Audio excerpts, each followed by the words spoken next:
Good morning students. Halogen व्युत्पन्न, जैसा कि हमने पहले पढ़ लिया कि एल्किल हैलाइड है वो रासायनिक अभिक्रियाओं के अंतर्गत नाभिक स्नेही प्रतिस्थापन अभिक्रियाएं देते हैं। और नाभिक स्नेही प्रतिस्थापन अभिक्रियाएं हैं वो दो प्रकार की होती है। और इनके अंतर्गत हमने पढ़ा था पहले कि नाभिक स्नेही प्रतिस्थापन अभिक्रियाओं में एक अणुक नाभिक स्नेही प्रतिस्थापन अभिक्रियाएं। तो देखिए इसके अंदर आपको ये चीज़ें हैं बड़ी डिटेल से अगर समझनी हो तो हमें एक एक चीज़ को बारीकी से ध्यान देना पड़ेगा।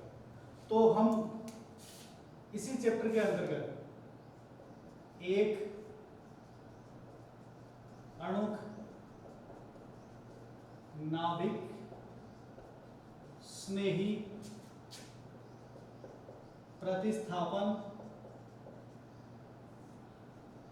अभिक्रियाएं, ठीक है। और इनको हम पहले बता चुके हैं।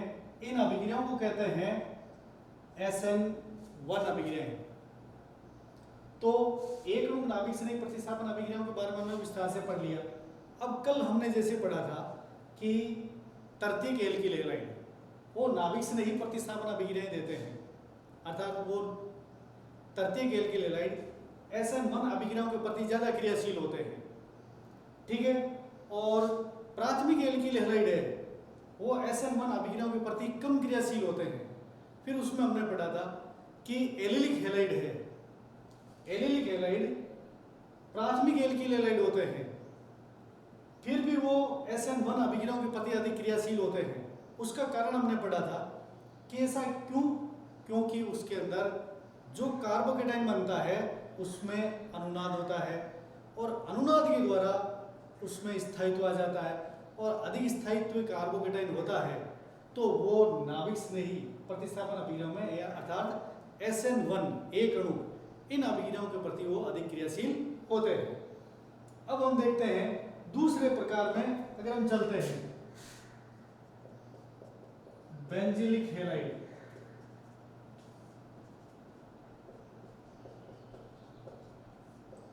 अब जो बेंजीलिक हैलाइड होते हैं तो हमने पहले पढ़ा था कि वे हैलाइड जिसमें हेलोजन परमाणु sp3 संकरित कार्बन परमाणु से जुड़ा हुआ हो और वो sp3 संकरित कार्बन परमाणु एरोमेटिक sp2 संकरित कार्बन परमाणु से जुड़ा हो, उसको कहते हैं हम बेंजीलिक हैलाइड। तो बेंजीलिक हैलाइड की परिभाषा के अनुसार हेलोजन परमाणु, ये X हो गया, हेलोजन को X के द्वारा प्रदर्शित किया जाता है और ये हेलोजन परमाणु जुड़ा रहता है 4 सिंगल बॉन्ड से जुड़े कार्बन से, जिसका संकरण होता है sp3 संकरण, ठीक है।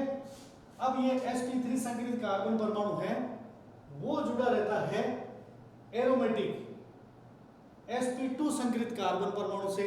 तो एरोमेटिक अगर हम ले तो बेंजीन वाले ले लेते हैं यहां पर, ये बेंजीन का प्रत्येक कार्बन परमाणु sp2 संकरित होता है, तो ये भी हो गया sp2 संकरण। तो ऐसे हैलाइड वो कहलाता है बेंजीलिक हैलाइड। अब बेंजीलिक हैलाइड के अंदर अगर हम एक उदाहरण लेते हैं, जैसे हमने लिया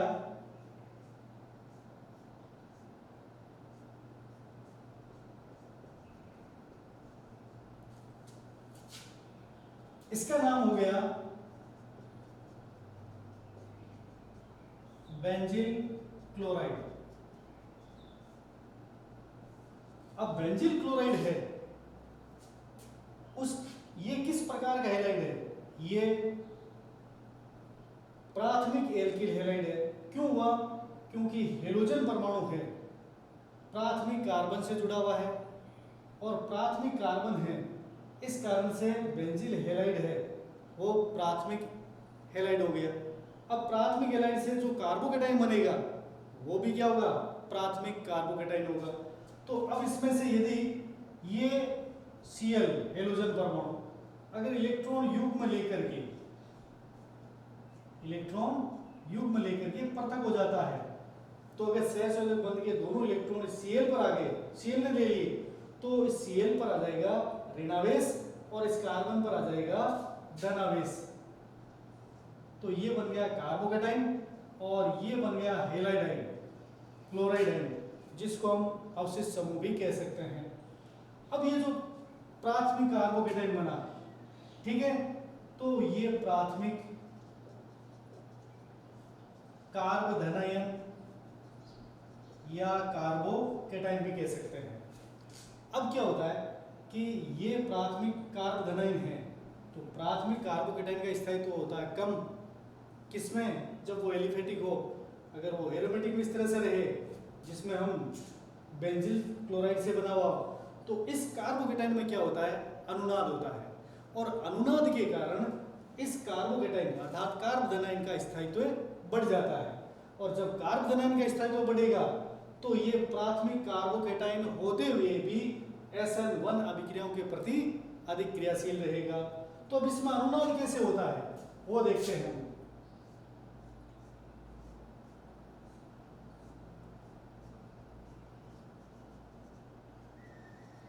ये कार्ब धनायन है। अब इसमें क्या होता है कि यहां पर कार्बन पर धनावेश है, तो ये क्या करेगा कि ये इलेक्ट्रॉन यहां आ जाएंगे, ठीक है। यहां पर आने से यहां बन जाएगा डबल बॉन्ड, और यहां से डबल बॉन्ड पाई इलेक्ट्रॉनों का विस्थानीकरण। देखिए अनुनाद है, जो हमने 11वीं कक्षा में भी पढ़ा था कि अनुनाद है जिन अणुओं में, आयनों में यदि पाया जाता है, अनुनाद होता है, तो उस अणु या आयन का स्थायित्व बढ़ जाता है। और हमने ये भी पढ़ा था कि जिस आयन या अणु में अनुनाद के द्वारा जो संरचनाएं बनती है उनको कहते हैं हम अनुनादी संरचनाएं, और जिसकी अनुनादी संरचनाएं जितनी अधिक होती है उस अणु या आयन का स्थायित्व उतना ही अधिक होता है। तो हम देखते हैं कि अगर इसमें अनुनाद है तो अनुनाद में क्या होता है कि उसके अंदर एक तो डबल बॉन्ड होना चाहिए, और डबल बॉन्ड भी वो क्या है, अगर एकांतर क्रम में हो तब अनुनाद उसमें उपस्थित रहेगा। और अनुनाद के कारण जो पाई इलेक्ट्रॉन होते हैं, अर्थात डबल बॉन्ड के अंदर पहले बनता है सिग्मा बॉन्ड और उसके बाद में बनता है पाई बॉन्ड। तो पाई बंध या पाई बॉन्ड के इलेक्ट्रॉन है जिसमें पार्श्व अतिव्यापन होता है, और पार्श्व अतिव्यापन के होने के कारण वो बंध इतना प्रबल नहीं हो पाता है। तो पाई इलेक्ट्रॉन, पाई बंध से निर्मित जो पाई इलेक्ट्रॉन होते हैं, वो पाई इलेक्ट्रॉन क्या होते हैं, विस्थानीकृत होते हैं। विस्थानीकृत का मतलब क्या होता है कि पाई इलेक्ट्रॉन या इलेक्ट्रॉन है वो एक परमाणु से दूसरे परमाणु, दूसरे से तीसरे, तीसरे से चौथे, इस आधार पर अगर वो आवेश घूमता रहता है तो वो कहलाता है इलेक्ट्रॉनों का विस्थानीकरण, डीलोकेलाइजेशन। अर्थात वो एक स्थान पर नहीं रह करके अलग अलग स्थितियों पर वो गतिमान होते रहते हैं, और उसी चीज को हम कहते हैं अनुनाद। अब अनुनाद में क्या होगा कि ये पाई इलेक्ट्रॉन यहाँ आ गए, तो अब ध्यान देते हैं अगर यहाँ से इलेक्ट्रॉन गए हैं तो इस कार्बन पर इलेक्ट्रॉन की कमी आ जाएगी, तो इस पर तो उत्पन्न हो जाएगा धनावेश, और यहाँ पर जब डबल बॉन्ड बनेगा तो इस कार्बन पर जो धनावेश है वो समाप्त हो जाएगा। तो हम देखते हैं इसे,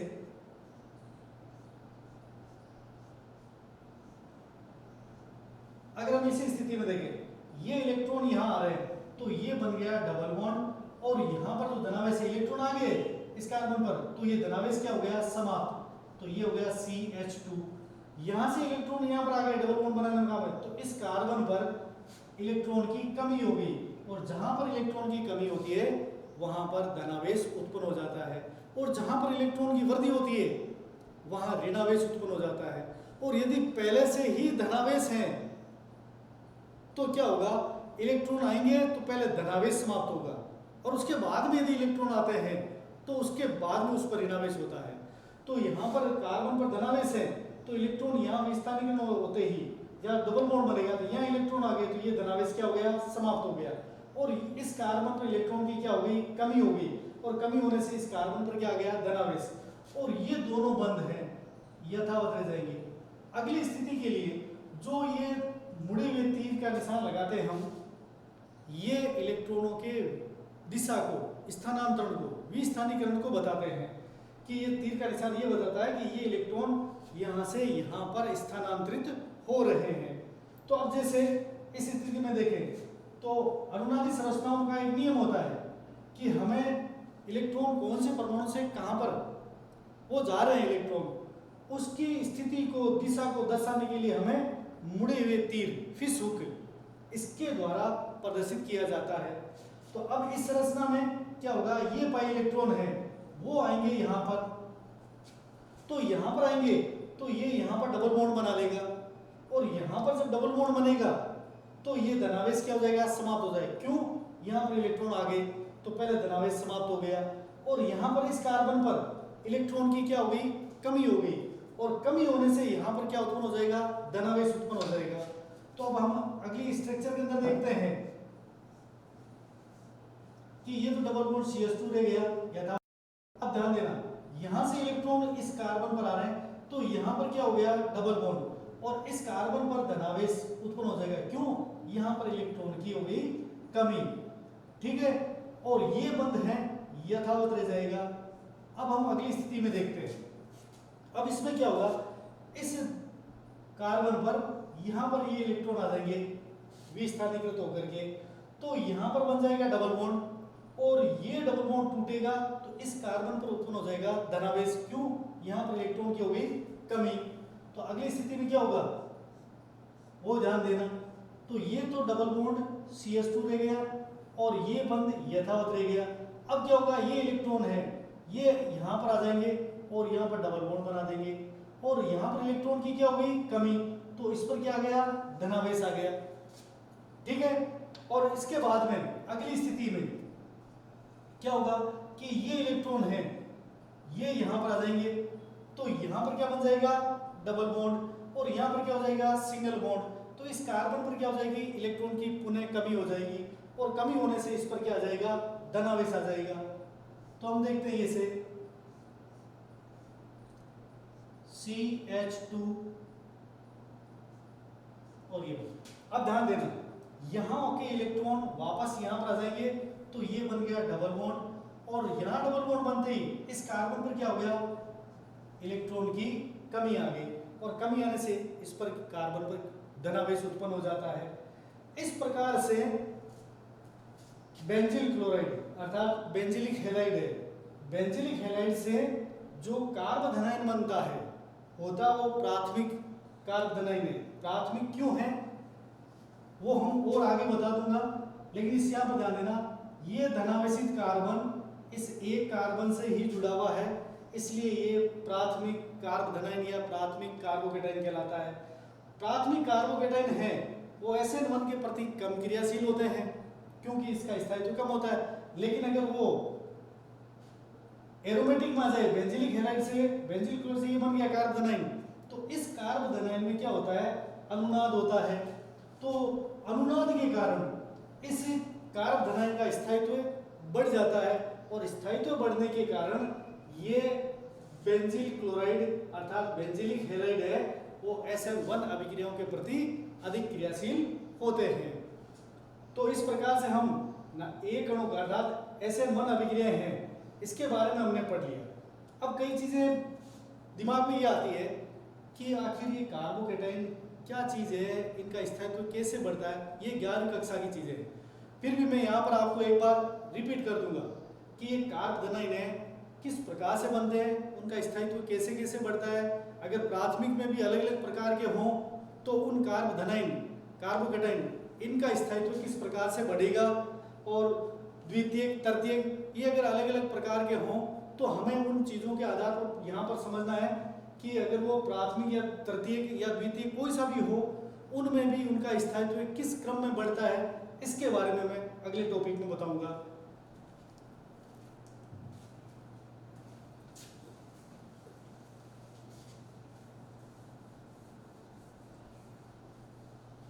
अब हम देखते हैं कार्बोधनाइन। तो पहली चीज है जो हमने पाठ के शुरुआत में भी पढ़ी थी वो यह थी कि एल्किल हैलाइड है, ये रह गया एल्किल हैलाइड।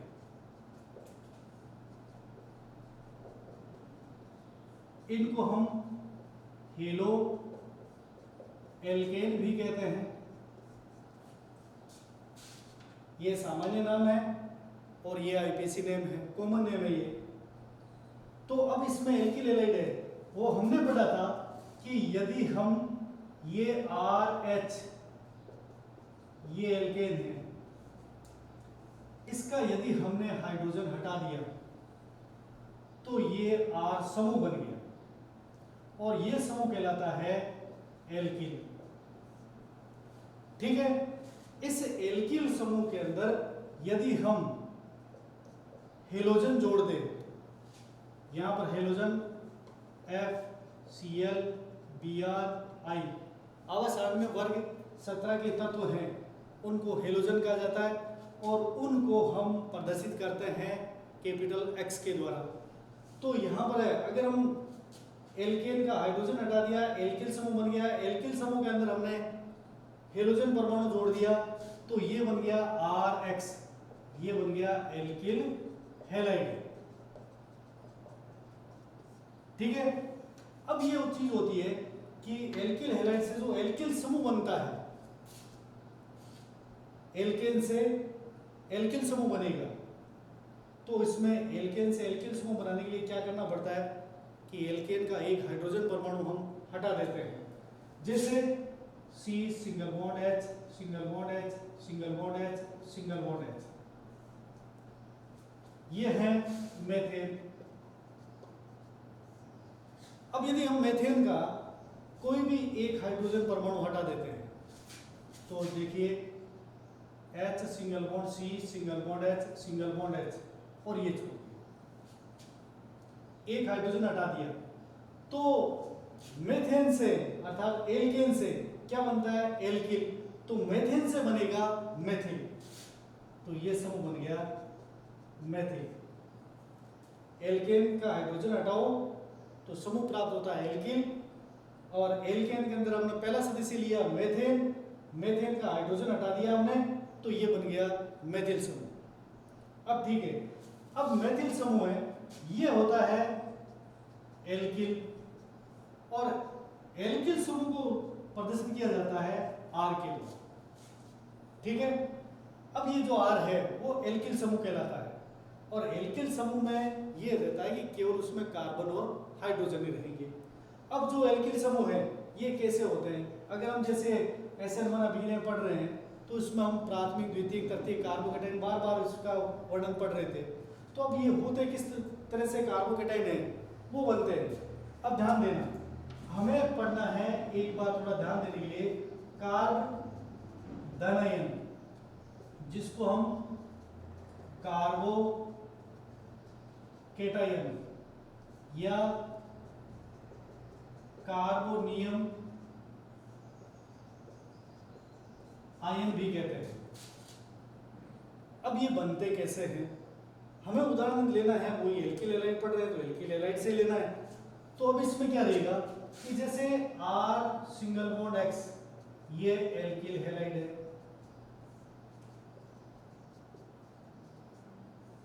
और हमने पढ़ा था कि एल्किल हैलाइड में कार्बन की तुलना में हेलोजन परमाणु है, उसकी विद्युत ऋणता होती है अधिक, तो इस कारण से ये क्या करेगा हेलोजन परमाणु इलेक्ट्रॉन को अपनी ओर आकर्षित करेगा, खींच लेगा, ले लेगा।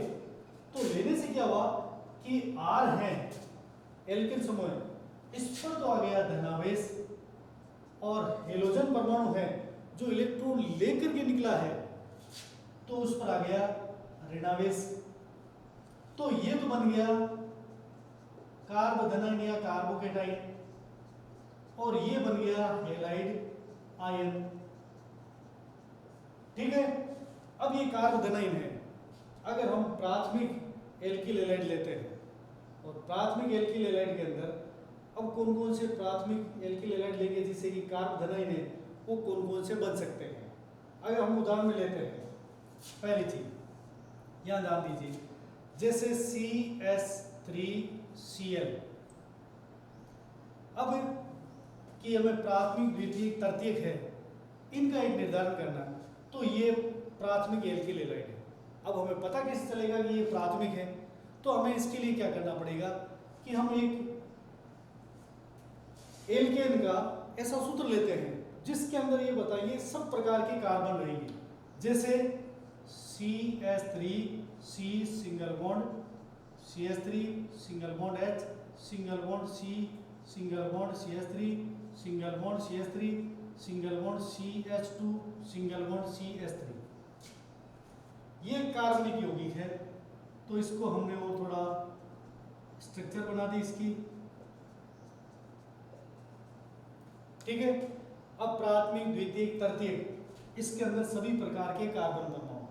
प्राथमिक कार्बन वो कार्बन होगा जिसमें जो एक कार्बन, हम कोई सा भी लेते हैं, एक कार्बन कितने कार्बन से जुड़ा हुआ है।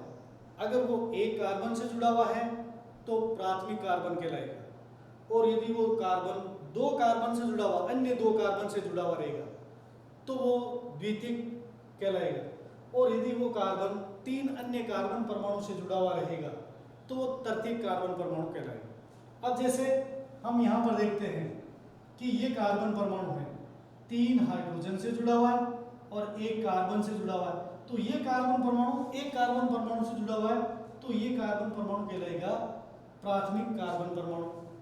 और अब देखते हैं, हम अगले कार्बन पर जाते हैं। ये कार्बन परमाणु, इसका प्रकार ढूंढना है अपने को, तो ये कार्बन परमाणु एक और दो से जुड़ा हुआ है। अब ध्यान देना कि ये कार्बन परमाणु से ये जुड़े हुए हैं, वो इस कार्बन परमाणु से नहीं जुड़े हुए हैं। इस कार्बन परमाणु से तो सिर्फ एक और दो, ये दो जुड़े हुए हैं, ठीक है। तो ये कार्बन परमाणु दो कार्बन परमाणु से जुड़ा हुआ है, तो इसका अर्थ हो गया ये कार्बन परमाणु हो गया 2 डिग्री, अर्थात द्वितीय कार्बन परमाणु हो गया। अब चलते हैं हम अगले कार्बन पर। तो ये कार्बन परमाणु है, हम देखते हैं एक तो इससे जुड़ा हुआ है, एक इससे जुड़ा हुआ है, एक इससे जुड़ा हुआ है और एक इससे जुड़ा हुआ है। तो ये कार्बन परमाणु चार अन्य कार्बन परमाणु से जुड़ा हुआ है, तो ये कहलाएगा 4 डिग्री कार्बन परमाणु। अब हम देखते हैं ये कार्बन परमाणु, ये वाला, ये कार्बन परमाणु सिर्फ एक कार्बन परमाणु से जुड़ा हुआ है, तो ये कहलाएगा 1 डिग्री कार्बन परमाणु, और ये भी कहलाएगा 1 डिग्री कार्बन परमाणु। और ये कार्बन परमाणु एक, दो और तीन कार्बन परमाणु से जुड़ा हुआ है, तो ये कहलाएगा 3 डिग्री कार्बन परमाणु। इसी प्रकार से ये कार्बन परमाणु सिर्फ एक कार्बन परमाणु से जुड़ा हुआ है, तो ये कहलाएगा 1 डिग्री कार्बन परमाणु। और ये लास्ट का कार्बन परमाणु एक से ही जुड़ा हुआ है इस कार्बन से, तो ये हो गया 1 डिग्री कार्बन परमाणु। तो इस प्रकार से हम एक एल्केन के अंदर अलग अलग प्रकार के 1 डिग्री, 2 डिग्री, 3 डिग्री और 4 डिग्री कार्बन परमाणु होते हैं। तो अब एक चीज यहाँ पर है कि हमने पढ़ा था कि प्राथमिक कार्बोकेटाइन, द्वितीय कार्बोकेटाइन, तृतीय कार्बोकेटाइन। तो यहाँ पर चतुष्क कार्बोकेटाइन तो होता ही नहीं है, फिर यहाँ पर 4 डिग्री लिखा। कारण क्या है कि जब एल्किल हैलाइड बनेगा तो किसी कार्बन परमाणु का एक हाइड्रोजन या एक कार्बन को हटाना पड़ेगा। अगर हम मान लो, अब यहाँ पर ध्यान देना कि अगर हमने इस कार्बन से एक हाइड्रोजन हटा दिया, ये हटा दिया, तो ये पूरा समूह कहलाएगा एल्किल समूह।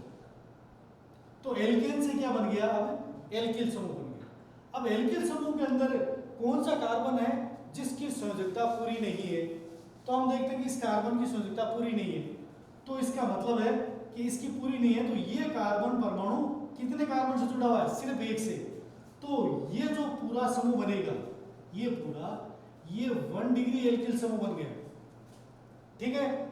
और इसी प्रकार से यदि हम यहाँ का हाइड्रोजन तो रख दें वापस, और हम यहाँ का हाइड्रोजन हटा दें, ये वाला हाइड्रोजन, तो हमने हाइड्रोजन हटाया किससे, 2 डिग्री कार्बन से हटाया है, तो ये जो एल्किल समूह है वो बनेगा 2 डिग्री एल्किल समूह। तो ये, इसमें अगर हमने हेलोजन जोड़ दिया 2 डिग्री वाले से, तो ये कहलाएगा द्वितीयक एल्किल हैलाइड कहलाएगा। द्वितीयक इसलिए कहलाएगा क्योंकि हेलोजन परमाणु है 2 डिग्री कार्बन परमाणु से जुड़ा हुआ है। अगर हमने यहाँ से हटा दिया, हाइड्रोजन रख दिया, और हमने यहाँ पर हेलोजन जोड़ दिया, और ये हेलोजन परमाणु किससे जुड़ा हुआ है, 1 डिग्री कार्बन से जुड़ा हुआ है, तो ये प्राथमिक एल्किल हैलाइड या 1 डिग्री एल्किल हैलाइड कहलाएगा। अब देखते हैं हम कि 1 डिग्री हो गया, 2 डिग्री हो गया, अगर 3 डिग्री हो तो हम 3 डिग्री कार्बन है, ये देखिए, अगर 3 डिग्री कार्बन का हम एक हाइड्रोजन हटाते हैं, यहाँ पर हेलोजन जोड़ दिए। इस सूत्र को थोड़ा ध्यान से देखिए कि हमने 3 डिग्री कार्बन के हाइड्रोजन को हटाया है, और ये 3 डिग्री कार्बन है, तो उस प्रकार बना हुआ एल्किल हैलाइड है, वो कहलाएगा तृतीयक एल्किल हैलाइड कहलाएगा। अब रह गया कि तरतीब तो हो गया, चतुष्क एल्किल हैलाइड क्यों नहीं होते हैं? अब इसका कारण ढूंढते हैं हम। तो यहां पर अगर हमने ये लिख दिया, अगर ये 4 डिग्री कार्बन है, इसका इस पर हाइड्रोजन तो है नहीं, क्यों? 4 डिग्री में क्या रहेगा कि वो कार्बन परमाणु है जिसकी चारों संयोजकताएं कार्बन परमाणु से संतुष्ट हो या पूर्ण हो, तब वो 4 डिग्री कार्बन परमाणु कहलाएगा। तो ये कार्बन परमाणु 1, 2, 3 और 4 कार्बन परमाणु से, अब हमें अगर हेलोजन परमाणु जोड़ना है तो वो चाहे आप कोई सा भी एक कार्बन हटा दीजिए, अगर हमने ये हटा लिया कार्बन, तो ये हटाते ही जो हमने यहाँ पर 4 डिग्री लिखा हुआ है, अब ये कार्बन परमाणु देखते हैं हम 1, 2 और 3, इन 3 से ही जुड़ा हुआ है, और यहाँ पर हमने क्या जोड़ दिया? हेलोजन परमाणु। तो अब हम देखते हैं कि ये कार्बन परमाणु 3 अन्य कार्बन परमाणु से जुड़ा हुआ है, तो 3 अन्य से जुड़ा हुआ रहेगा तो वो 3 डिग्री एल्किल हैलाइड कहलाएगा। इसी कारण से 4 डिग्री एल्किल हैलाइड नहीं होते हैं। अब देखते हैं, हम पढ़ रहे हैं कार्बोधनाइन, तो कार्बोधनाइन का स्थायित्व है, उसका भी एक क्रम होता है, और उस क्रम के आधार पर भी हम उन कार्बोधनाइन का स्थायित्व है उसके बारे में पढ़ेंगे। जैसे हम पहला उदाहरण लेते हैं CH4, ये हो गया methane, CH3 single bond CH3, ये है ethane, CH3 single bond CH2 single bond CH3, ये है प्रोपेन, और हमने ये लिया CH3 single bond CH2 single bond CH2 single bond CH3, और ये हो गया ब्यूटेन। अब हमें इनसे क्या बनाना है? कार्बोधनाइन बनाना, या पहले हम इसको एल्किल हैलाइड में बदल देते हैं। तो एल्किल हैलाइड में बदलने के लिए क्या करना पड़ेगा? ये सब एल्केन है, ये सब एल्केन है, एल्केन का एक हाइड्रोजन हटाइए, तो अगर हमने मेथेन का एक हाइड्रोजन हटा दिया, 4 से हो गया 3, और ये लिख दिया हमने X। अब ये मेथेन नहीं रहा, अब ये हो गया मेथिल समूह, ठीक है, ये मेथिल हैलाइड हो गया। अगर हमने इसका भी क्या किया, एल्केन का एक हाइड्रोजन हटा दिया, 3 की जगह 2 लिख दिया, और ये हेलोजन बदल दिया, तो अब ये हो गया एथिल हैलाइड, ठीक है, 2 कार्बन का। इसी प्रकार से हम प्रोपेन का भी एक हाइड्रोजन हटा दिया और हेलोजन जोड़ दिया, हैलाइड बन गया। और ब्यूटेन का भी क्या किया हमने, एक हाइड्रोजन हटाया और एक हेलोजन जोड़ दिया, तो ये भी हैलाइड हो गया। अब ये सब के सब प्राथमिक एल्किल हैलाइड है, और प्राथमिक एल्किल हैलाइड क्यों है? क्योंकि हेलोजन परमाणु एक कार्बन परमाणु से जुड़ा हुआ है। अब प्राथमिक कार्बन है, उसको हम 2 तरह से व्यक्त कर सकते हैं कि यदि एक कार्बन 3 हाइड्रोजन परमाणु द्वारा जुड़ा हुआ हो या एक कार्बन से जुड़ा हुआ हो, तो यहां पर क्या है कि हेलोजन परमाणु इस कार्बन से जुड़ा हुआ, ये कार्बन 3 हाइड्रोजन से जुड़ा हुआ है, तो भी ये कहलाएगा प्राथमिक। और यदि हेलोजन परमाणु इस कार्बन से जुड़ा हुआ है, ये एक कार्बन सिर्फ एक कार्बन से जुड़ा हुआ है, तो ये कहलाएगा प्राथमिक कार्बन। ये 1 डिग्री होगा और ये भी 1 डिग्री होगा। तो प्राथमिक कार्बन के लिए 2 शर्तें रहती है, ठीक है। तो ये भी प्राथमिक एल्किल हैलाइड रहेगा, ये भी प्राथमिक हैलाइड है। अब ये भी क्या है? प्राथमिक हैलाइड है। और क्यों? हेलोजन परमाणु प्राथमिक कार्बन से जुड़ा हुआ और ये भी 1 डिग्री से जुड़ा हुआ है। तो इस तरह से हम देखते हैं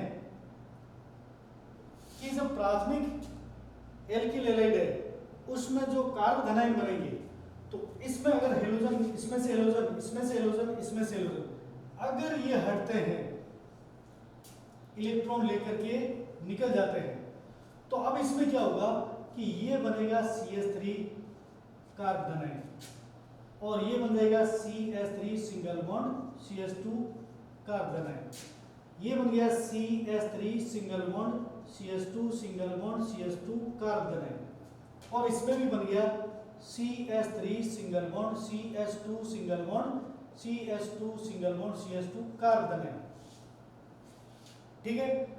अब ये जो प्राथमिक एल्किल हैलाइड से हेलोजन परमाणु के निकलने से जो कार्बोधनाइन बनेंगे वो सब के सब प्राथमिक कार्बोधनाइन रहेंगे और प्राथमिक कार्बोधनाइन है या कार्बोकेटाइन है उनका स्थायित्व बढ़ता है, वो होता है प्लस आई प्रभाव के बढ़ने से।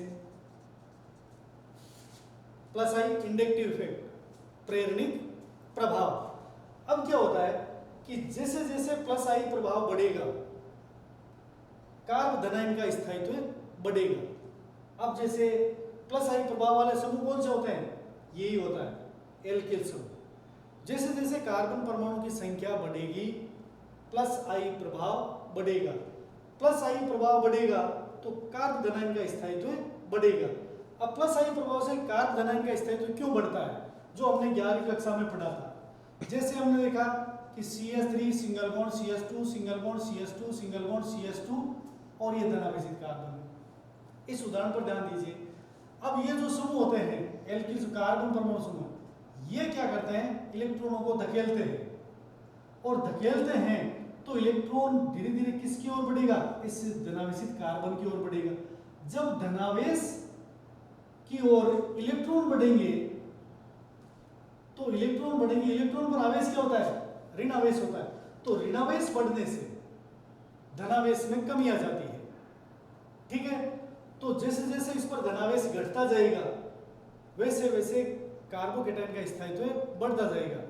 हम ये एक चीज पहले भी पढ़ चुके हैं कि यदि किसी भी स्पीशीज पर जितना अधिक आवेश होता है और अनुनाद नहीं होता है उसका स्थायित्व उतना ही कम होता है, और यदि जिस पर आवेश चाहे धनावेश हो या ऋणावेश हो वो धीरे धीरे अगर घटता जाता है तो उस बढ़ता जाता है।